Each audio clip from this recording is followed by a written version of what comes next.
I really feel like defensive coordinators have kind of passed offensive coordinators as far as how to control a game, and I that's why agree. we're seeing less Patrick Mahomes 400-yard games. We're seeing quarterbacks throw for less yards than we ever have, and I think it's because defensive coordinators have just gotten smarter. They'll make it known they're a better team, but they're not going to put up 45 points on you to Right. your 20. So that has me a little bit concerned about this bet. Not them winning, but just that this could be like a 2-point game where they get the ball back, bleed the clock out, and then they win, but they don't cover. I just don't think that they can afford to lose a divisional game. This line is at -5.5, but it could easily be -6.5 to me.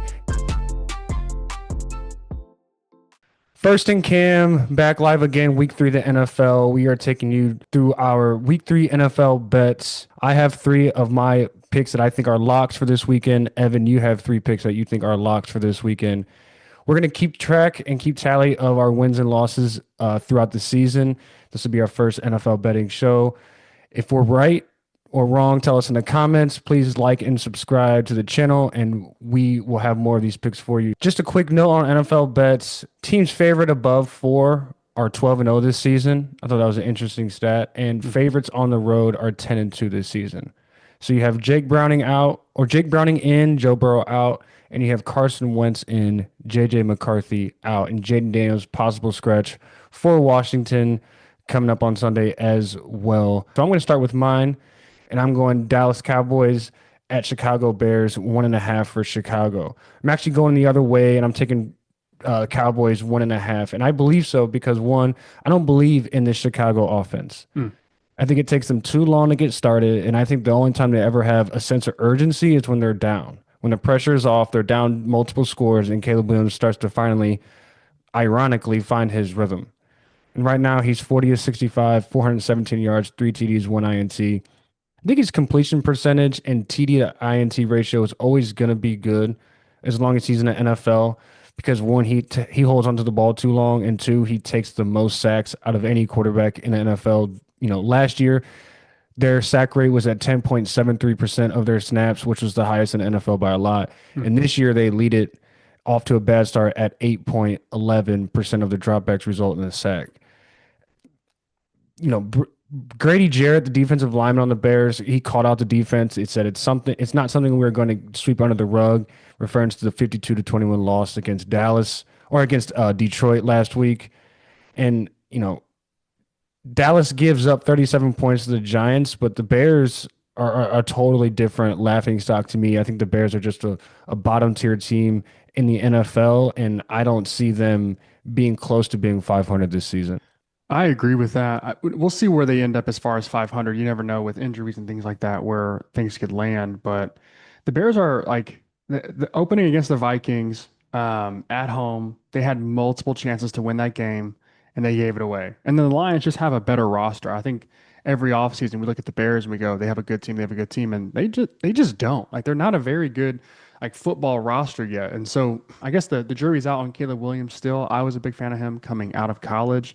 I like Ben Johnson a lot. And so it's kind of like who's to blame? And right now it feels like Caleb just isn't all the way there with what he should be with Ben's offense, or Ben isn't all the way there with what Caleb, needs to be doing inside of his system. So I don't know. I don't think the Bears can really score with Dallas. The question is does Dallas get going? One thing about Dallas, that was a funny stat that kind of looms over them, is when they play outside, like they're way worse of a team now. And that's probably one of the reasons this line is so tight, unless there's an injury we don't know about, is I don't expect Dallas to play great on grass against Chicago. And so that could be a reason that Chicago maybe has a chance to do something with this game. Although I would take Dallas if Dallas was -5, I'd still take them. So this to me feels like an obvious one. Dallas covering, I like that a lot. So the injury report lists DeAndre Swift, his quads is questionable.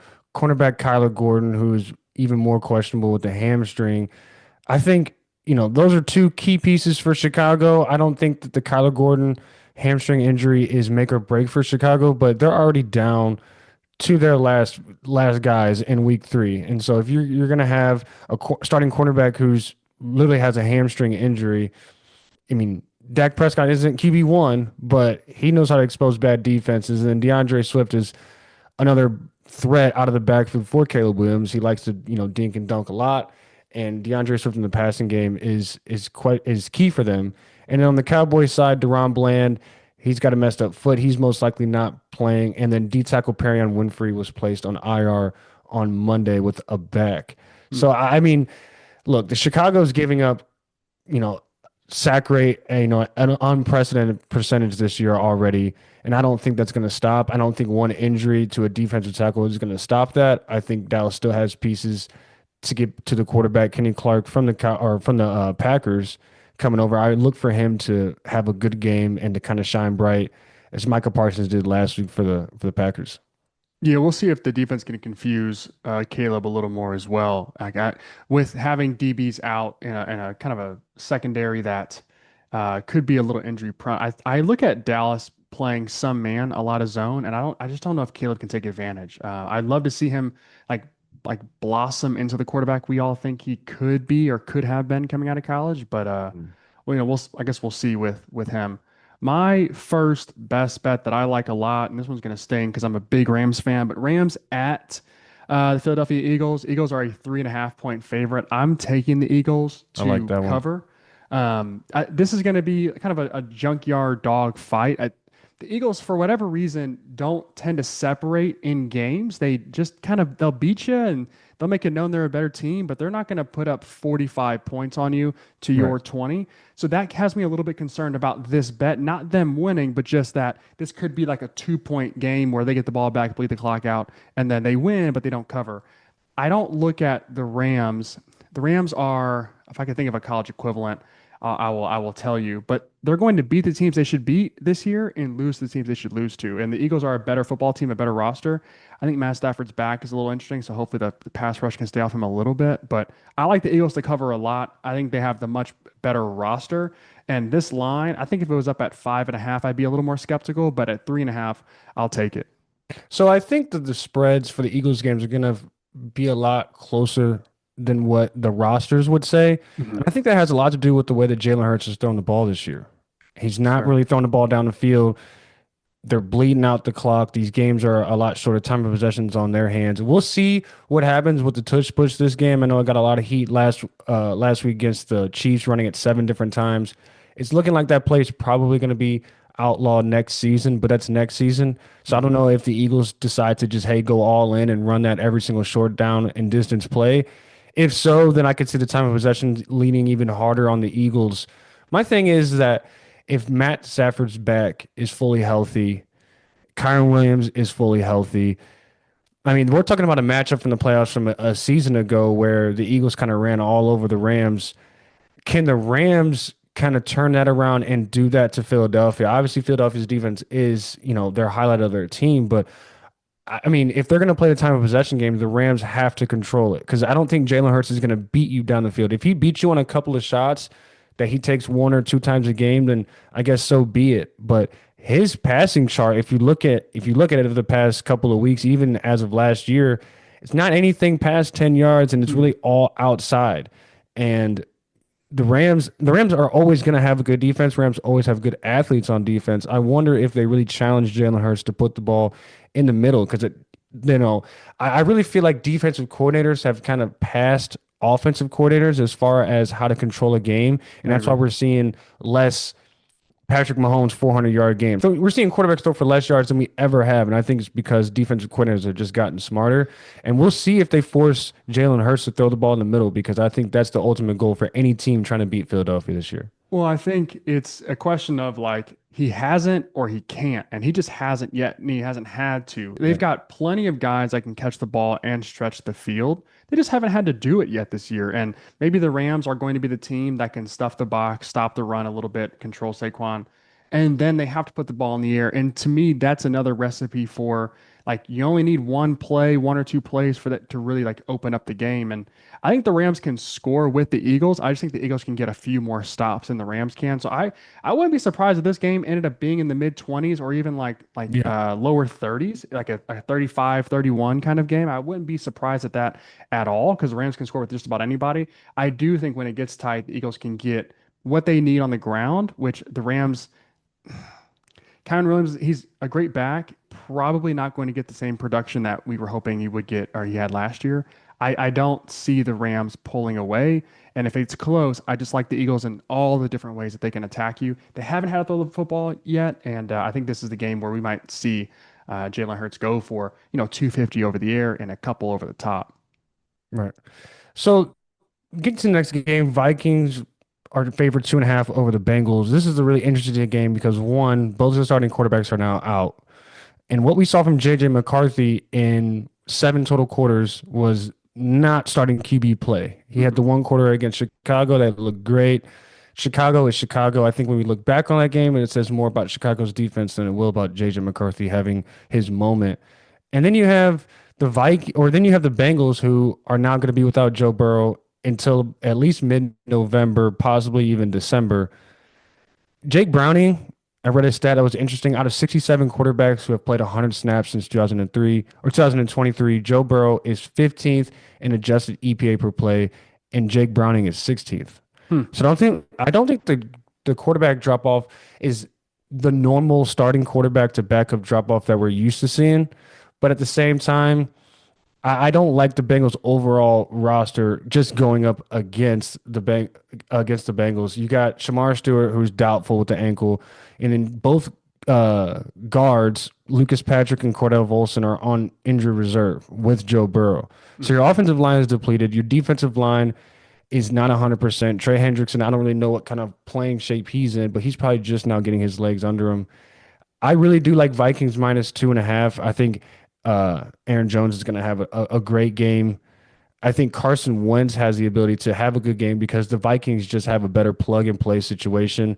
Obviously, with Justin Jefferson, you've got TJ Hawkinson, the tight end. They just have a lot more. They just have a lot more pieces, and I think it'll be easier time for Carson Wentz to kind of plug in and play and have a good game. And 2.5 is not that big to me, so I expect the Vikings to cover. Yeah, 2.5 is basically who wins who win the game. I like both of these backup quarterbacks, but for different reasons.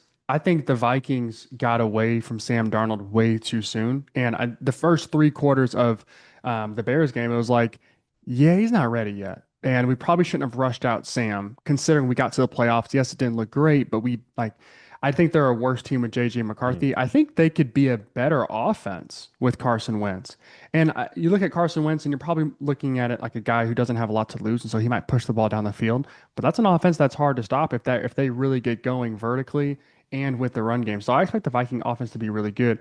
On the flip side, I also expect the Bengals offense to be really good. One thing Jake Browning does really well is he's throwing the ball to the best players that he has, Jamar Chase and T. Higgins. He feeds those guys the ball a lot. He forces throws to them, but that's what you pay Gonna those guys say, yeah. for.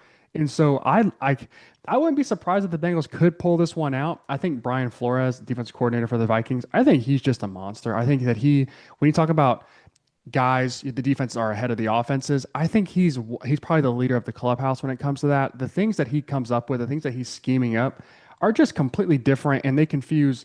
So what so far have been all of the quarterbacks they've played, and I don't think Jake Browning is going to be an exception to that. So I would certainly like the Vikings to cover, but I would expect fireworks in this game for sure, especially early the first couple of quarters. Going to end up being a pretty good lock here is Broncos at Chargers. Chargers are favored by 2.5. This one's a tough one. If you told me the Broncos won this game, I would say they got back to what they were doing last season. If you told me the Chargers win this game, I would say they're probably doing the same thing they've been doing all season. I am just a huge fan of what Jim Harbaugh has been able to do as a coach, turning around what kind of felt like a franchise that had a quarterback but nothing else. And after 2 seasons, you look at it and you go, they have a really, really solid squad. And so Yeah, pieces. Yeah. in my opinion, the Chargers are a team where we could look up and they beat the Chiefs handily, that game was just Chiefs didn't get anything going, but the Chargers, to their credit, those were games that they would just lose. And they beat the Raiders as they should have. This is a team that we could look up in the playoffs and nobody would want to play them, especially if they can get a home field advantage or at least get a matchup that's favorable to them. We could see them in round 2 of the playoffs. So I like Justin Herbert a lot. I like the weapons that they have. Although not fantastic, I just think that he's playing at a high level. And I think Jim Harbaugh and the offensive coordinator are asking him not to do Justin Herbert too much. And that, in my opinion, might be the difference where I think Sean Payton is asking a lot of Bo Nix. And that's why it's looked kind of clunky for the Broncos to start this season. Dropping one to the Colts was kind of interesting. And then the way they looked against the Titans, that was a 9-point favorite, 9-point spread on that one. took the Titans on that one as well, and they ended up covering. So Broncos haven't gotten off to a good start. I don't think the Chargers are the team that you get right against. I think the following week against the Broncos is probably a better. I'm sorry, against the Bengals is probably a better opportunity. And so I'll take the Chargers to kind of run away with this one. Probably a 5 to 7 point win, somewhere 27-20, 30 to 24 kind of fits there. And so I'll take the points there. I'll lay the points. Well, I think the last time the Chargers led the division after 3 weeks was in the mid early 2010s. It's kind of been the Chiefs 2-0, 3-0 to start the season, Chargers 1-1, 1-2, or sometimes even 0-3. I think the thing that's kind of surprised me the most is that Jim Harbaugh has actually put the ball in Justin Herbert's hands just a little bit more. You're not really relying on that run game. Now, that could be due to over expectations of some of these running backs, J.K. Dobbins and some of these other guys that had bigger splashes in the early part of the season last year. And then as Trey kind of wore on, you saw what happened to their run game. And now I think it's Jim Harbaugh saying, look, we're going to put the most trust into our best player, and that's what we have to do to win games. And they're doing it. And obviously, like I've talked about before, Joe Alt being that piece at left tackle now, replacing Rashawn Slater. I mean, we got to remember that this team is missing arguably their second or third best player, and that's on their offensive line, Rashawn Slater. And so I think the Chargers are on the right path.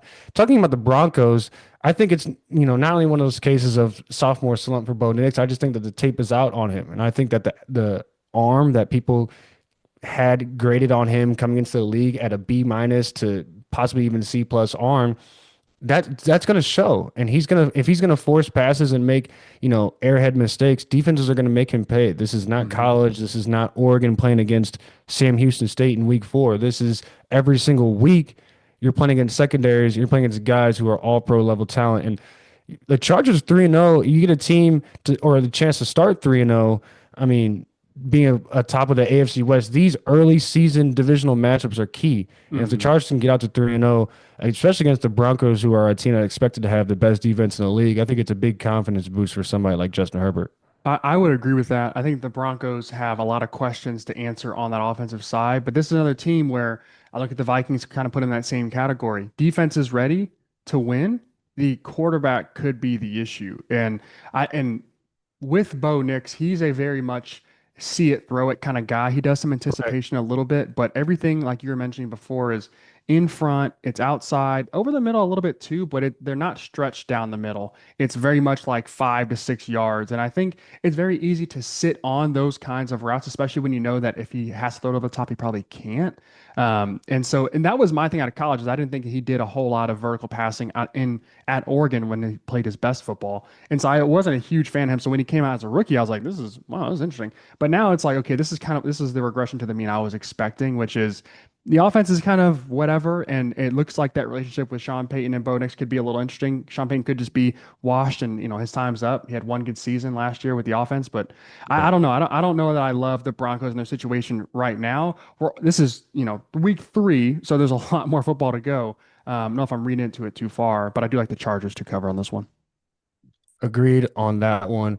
Jumping over to my last and final lock of the weekend, Atlanta Falcons -5.5 over Carolina. This line was actually at -3.5 going Atlanta's way. And then starting center Austin Corbett and right guard Robert Hunt are now out for the Carolina Panthers. A Carolina Panthers offensive line that has improved. The one bright spot on their team is now depleted. And I do think that Carolina is just simply the worst team in the NFL, especially after that game against Arizona. Just some quick stats, a poor run defense from Carolina. Atlanta's averaging 143 rush yards per game, and they rushed for 218 against Minnesota. And Carolina is giving up 141 rush yards per game, which ranks in the bottom 5 of the NFL. And they rank 27th in the league in rush yards per attempt allowed at 5.2. So, I mean, Bijan Robinson, Algier, those guys are gonna take off against Carolina. I simply just don't think that Bryce Young has the ability to put up 30+ points per game consistently. And also, this is another division game that Atlanta can't afford to lose. They dropped the one against Tampa Bay early in the last seconds to Baker Mayfield, let them drive all the way down the field and lose the game. So I just don't think that they can afford to lose a divisional game. This line is at -5.5, but it could easily be -6.5 to me. You could really push this up to maybe even almost 8.5. I do think this game gets ugly early and it's over in the first half. So I agree with that. The thing about the Panthers are horrible. And so I'm not even like looking at this game as one that I would be worried about for them, but just kind of the way this team is shaped up, played the Buccaneers tough, played the Vikings very well. And that was a horrible Very well. game for both offenses. I didn't think that it was great quarterback play either way, but the Falcons did a good job of Mhm. just not beating themselves, which just allowed them to win the game versus JJ McCarthy could get nothing going with that Vikings team. The the Panthers, I feel like at this point are probably well, we look at Tate McMillan.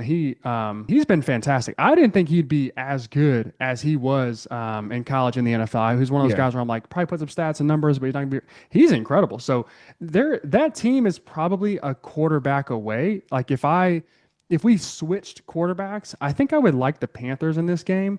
Correct. But Yeah. I I think Bijan Robinson might be at least a top five player in the NFL. And so if we can just feed Mm. him the ball and he can get a couple creases, that could be the difference in the game where it's a 14-point game. The Falcons hold on, they end up winning by 10 or so and they cover. So I actually like that a lot. Yeah, that's one of the bigger spreads of the weekend. Not the biggest, but one of the bigger ones. But Bryce Young, to me, 37.1 QBR, which ranks 29th in the NFL. Obviously, it's early, Mhm. but I just don't think that. I think the game moves a little too fast for him. And I think that he's had some PTSD from the past of bad offensive line play, bad receiver play. And now he just doesn't really know who to trust. And they don't really have a good running game behind him. So they're kind of putting it a lot on a QB shoulders who I just don't think is capable of leading a team from bottom of the barrel NFL to, you know, the top of the rankings. Kind of like Atlanta did when, getting Michael Penix. They had those pieces, but they're a QB away. And we thought it was Kirk Cousins and it wasn't. And Kirk Cousins got hurt. Michael Penix was forced to be in, and now he's never getting his spot taken away for the foreseeable future. And I don't Yeah. know if last year Andy Dalton taking Bryce Young's spot was a good thing because Bryce Young came out of it a better quarterback, but I think he's like you said with I think you said with the last game, uh with Bo Nix regressing back to that median. I think that's what Bryce Young is going to do to start the season, and then we'll see what happens as far as the backup situation goes on. Well, Bryce Young is not, in my opinion, going to be a good quarterback in the NFL. It's probably going to be his last year as a true starter, and he'll be a backup somewhere else. He doesn't have, he's not necessarily elite pre-snap, in which we thought he was in college a little bit. It's not the case there, and you could blame his weapons, blame his O-line. His O-line Mhm. isn't great, so he's starting to get jittery in the pocket. Well, he's small, and so getting jittery in the pocket for him isn't great because if he gets hit, he could get hurt. He's not big enough to get people off of him. He's not terribly accurate. He's an okay, but he's not like incredibly accurate with the football. He doesn't have a big arm either. And so you have a lot of things where if you don't process the game very well, if you have a big arm, you can at least make the throws and get the ball there. It might be a little late, but we saw like Lamar could do it, Josh Allen can do it when they were more projects before they're ready to be like QB1s in the NFL. So he doesn't have like the arm strength. He's kind of accurate, but he's not big either. And so there's nothing that I watch when I'm watching him, like, man, if he could just XYZ, he would be elite. Kind of looks like Tua to me, where it's like these guys are serviceable. They're good backups. If a team needed them for a game, they're not going to lose the game for you. You hope. To me, this has to be if for Dan Canales, or I don't know his first name, but Canales, if they're going to be the head coach going forward, I think he has to get somebody in the draft, and I think that's kind of what they're preparing for. I just don't know who you're going to get to plug and play with a roster that probably he is at max an 8-win team. It's going to work. The Lions at Baltimore, at Ravens. This is right now at Mm. least. The Ravens are favored by 4.5. I think the Ravens cover in this game. I think the Ravens have maybe the best, we'll call it overall offense and defense, like combination in the league, or at least their top three. I trust that their offense knows their identity. I'm not 100% sure after Ben Johnson leaving the Lions. I'm not sure if this is going to be a Jared Goff led team or if they're going to go back to the run game. Game one, it looked not great. And we just found out the Packers are just a really good football team. And then game two, they beat up on the Bears, and the Bears are the Bears. So it's like, I don't know what to expect from that or take from that. And so this is going to be, in my opinion, kind of the second test of the season for the Lions.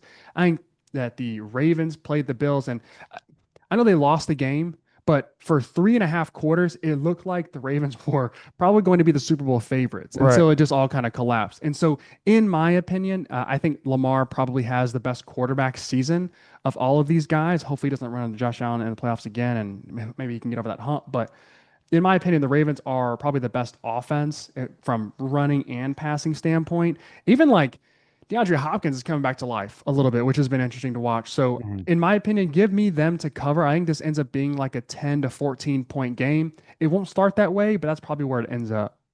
So the last time the Ravens played the Lions was 2 years ago, and the Ravens won 38-6.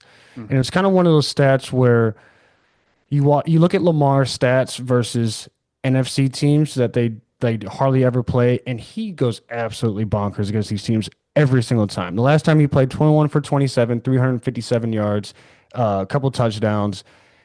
He just against these NFC teams they don't play against very often. He just always has those games where he might have 200 yards passing, he might have 80 to 100 yards rushing. He's gonna make somebody on defense look stupid, and he's just gonna have one of those dazzling games. And Derrick Henry has his 100 yards rushing. I really do like the Ravens to cover in this one too. The Lions, I think a lot of people are gonna have fool's gold when it comes to playing against the Chicago Bears. Yeah. And they're just that designated team this year where everybody's going to be able to regain their confidence against them, or you're going to have some bright spots and good stat games against Chicago. That's just because of what it is. They have to pass the ball too much. Caleb Williams gives the ball away too much, and they just don't score. And so even if you're only scoring 30 or 24 points against the Bears, they might only score 10 to 14. And Mhm. so the Lions who won 52-21 last week, and I mean that game, I mean the 21 points that Chicago scored, it was still like no pressure involved, there's no ante to it. And now you playing against the Ravens who every single possession you have to worry about Lamar and Derrick Henry. There is no margin for error versus a team like the Ravens compared to what you had last week. And for that alone, I'm taking the Ravens 4.5, and I would honestly even push that to 5. Yeah, well, I think that the Detroit Lions have to find their identity on offense. I think that defense is solid enough. The Ravens know what they're going to be elite at. We're going to be a running threat who can stretch the field, and we are not afraid to stretch the field with Lamar. The If we rely on Jared Goff, this matchup specifically, if we rely too much on Jared Goff, the Ravens can control the tempo and the pace and time of possession by being able to run the ball and get first downs.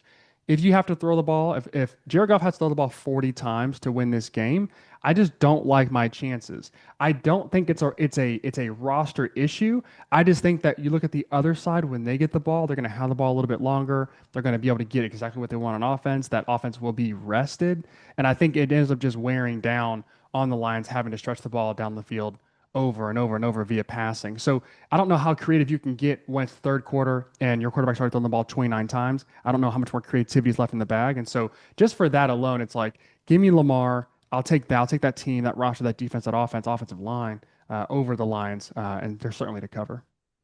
Right. So, like at the top of the show, I stated betting favorites of at least 4 points or 12-0 this season. Something has to give, but I do think if our picks are right, that line will move to 14-0. Solid picks this weekend. We will take a look at all the games on Sunday. We will keep our tally, and we'll be back again next week to review our picks and to make more for week 4. This is First and Cam alongside my co-host Evan. Please like and subscribe to the video. Tell us who you think are the betting odd favorites this weekend too. Tell us who you think we are wrong about in the comments. Like I said, make sure you like and subscribe, and we will see you guys next week.